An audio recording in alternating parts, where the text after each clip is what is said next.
After 31 seasons on the sidelines with the Rams, head coach Frank McCrystal coached his final game for the Rams at home last Saturday.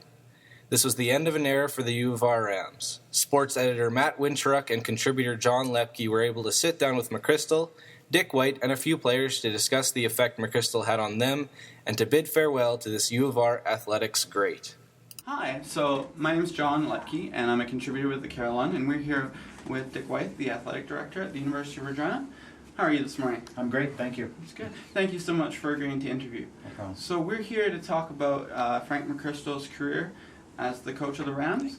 I just wanted to start with, you've both been here on campus a long time. Yeah. Do you remember the first time you met Frank? Well, I actually met Frank as an undergrad student. Oh, okay.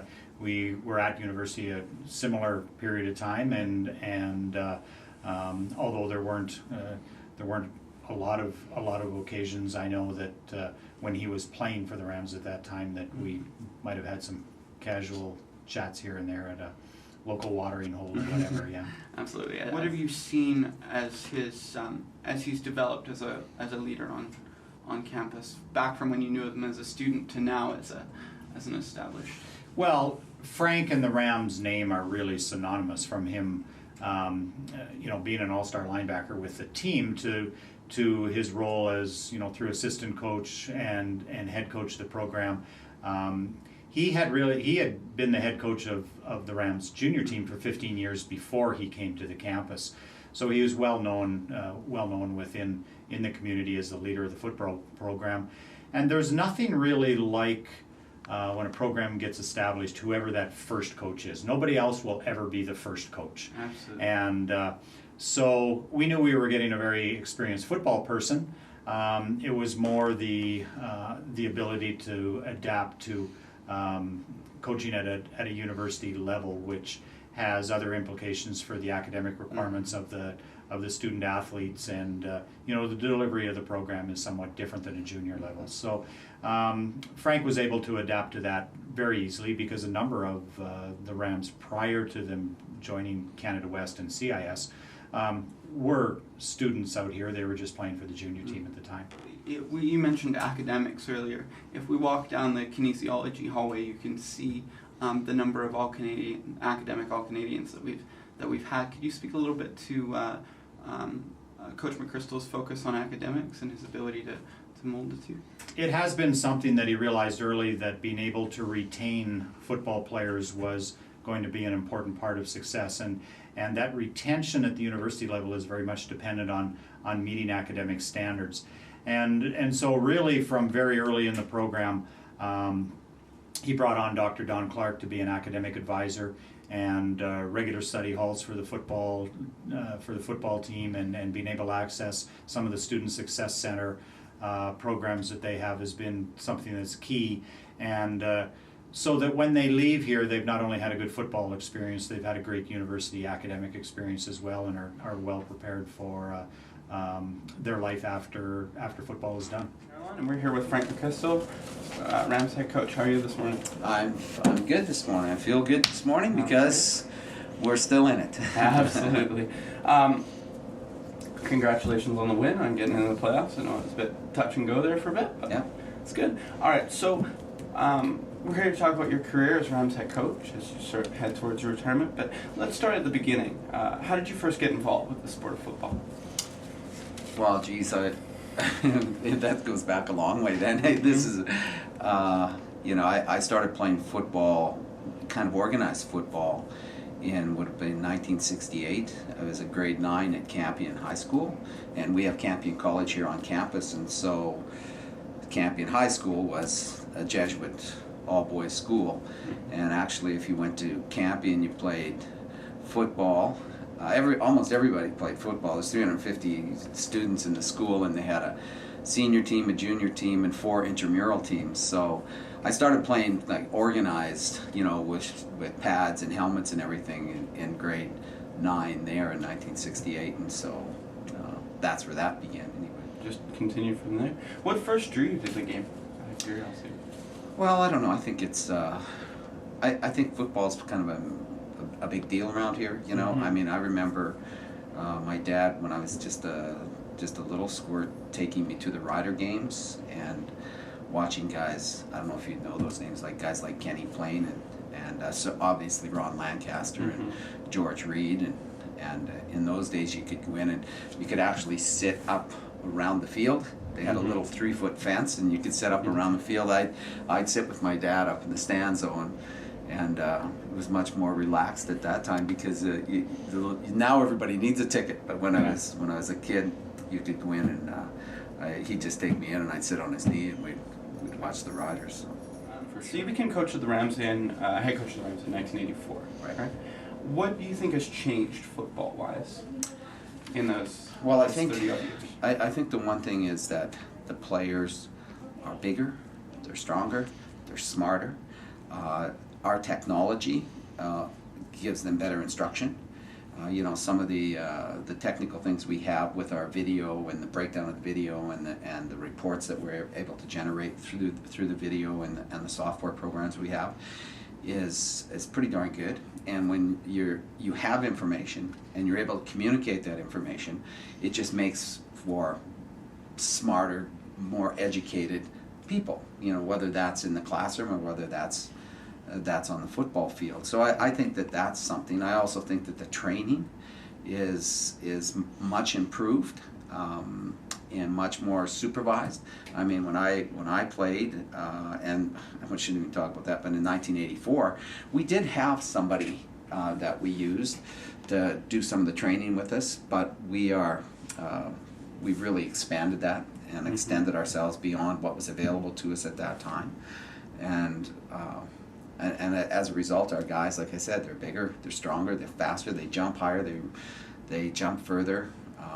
They're pretty dynamic athletes. The 2014 Regina Ram, the middle of the road guy, the median, is way ahead of the 1984 Regina Ram. So moving to the Rams move to the CIS, what preceded that move, and what role did you have in that?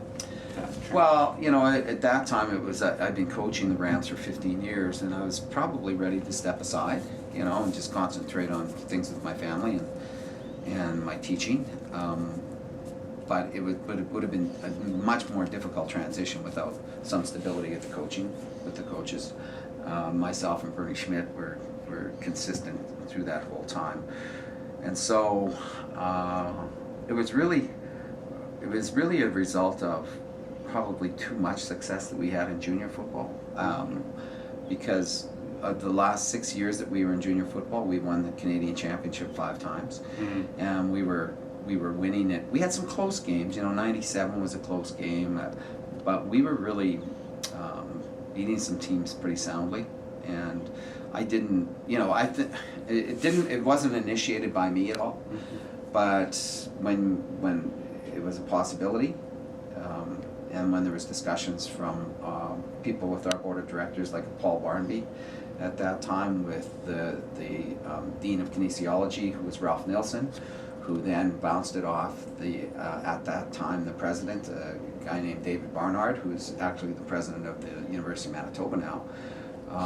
It started to it looked like it was something that could work. And it wasn't doing us any good to be winning that much and that handily, and it wasn't doing junior football and some of the other teams any good. And so it was a new challenge and something that we thought would be positive for our program as a whole. And then 2 years later, when you came into the CIS, you went to the Vanier Cup. What was that season for you?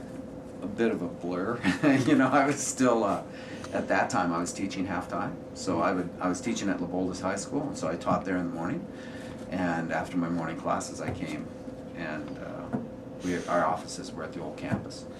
So it was pretty crazy.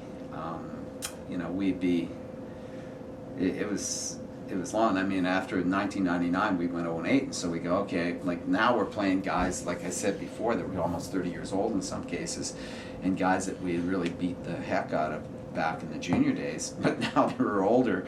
And so I go, we had to recruit, and so, I would leave Friday afternoon to go to Toronto or to Vancouver or to wherever, and come home late Sunday night, and then Monday morning be teaching, and then as the season, we went into the season, then you're preparing for game after game. So it was exciting. It was fun. It was a pretty exhausting time, to be honest with you, but good. Yeah.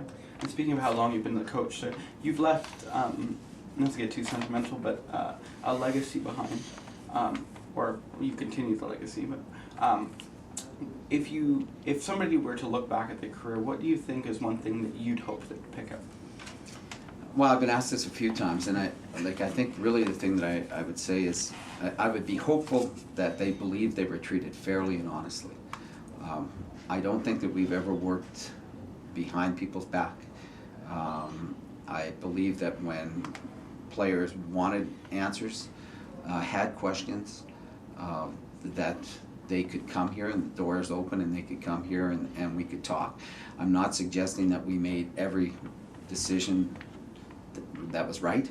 I'm not suggesting that everybody has walked away feeling that they were always walked away feeling that the decision was right either. But I believe everybody walked away and has been involved knowing that we've been honest with them and fair with them and straightforward with them. There's never been anything behind people's back. And what we say we will do, we'll do. And that's the message that, and when we recruit across the country, comes out. They may not choose the Rams for whatever reasons, but always they believe in us and they believe what we told them to be the truth. What's that going to be like? All the Rams have known, really, and all that the city of Regina has known about the Rams has been Frank McCrystal. They've been interchangeable. You don't know the Rams without him. So it's definitely going to be an adjustment for all the players that are remaining. But I think, as time has gone on, the game has evolved, right? So not saying that change is good, because you'd like to see Frank coach forever. But I think it'll be a new step for the program for sure, and hopefully it's nothing but good things in the future. Yeah, and just a final thing, is there anything you'd like to say to Frank as a sort of a parting comment as you both? Well, Frank will never be forgotten, and he needs to know that. He will never be forgotten as to what he's done to establish a football program here, and I wish him nothing but the best in a great retirement, and perhaps look forward to sharing that beer that we had as an undergrad. We'll share it as a couple of old retired guys. From all of us here at the Carillon, we'd like to thank Frank McCrystal for all his years of service at the University of Regina. We'd also like to wish him good luck and a happy retirement.